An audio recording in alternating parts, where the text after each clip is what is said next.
If you're from the Midwest and you just moved to Phoenix, here's why it might feel weird. There's a lot to unpack here, culture and history-wise, to explain why it feels so different from home. Let's start with where we're from.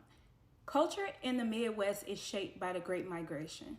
Millions of families fled from the Deep South to escape harsh Jim Crow laws, segregation, and quite frankly, terrorization, and they went to cities like Chicago, Detroit, and Cleveland. And when they got to the North, they built dense communities that were based on survival, opening up Black businesses. Some of these cities became hubs for Black excellence. They thought they were escaping the racial violence in the Deep South. They ran right into the same thing when they got to the North. For example, after the Chicago race riots in 1919, our neighborhoods became symbols of resistance and accountability. That's why Midwest Black culture feels so rooted. But when we look at the West and the Southwest, the story is a bit more different.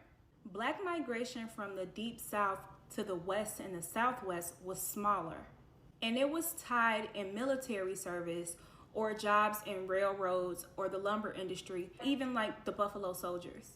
They were Black regiments who were tasked with protecting white settlers and expanding America's frontier.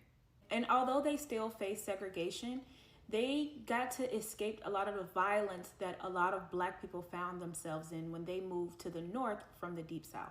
But without large concentrated communities like those in the Midwest, this meant assimilating into more dominant cultures like Latino, Native American, and white cultures. And while that created unique experiences for Black people in the Southwest and in the West, it made it harder to preserve a strong, unified Black identity like we had in the Midwest. It isn't to say that the West didn't have any tight-knit Black communities.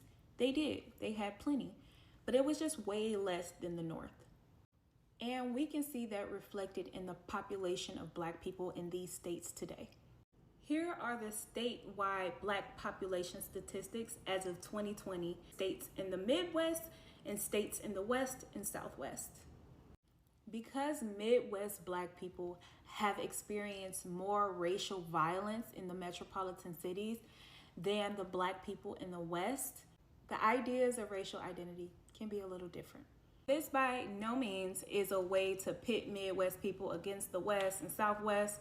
It's to create perspective and give you kind of a background of why moving to the West as a Midwest Black person can sometimes be a little shocking culturally.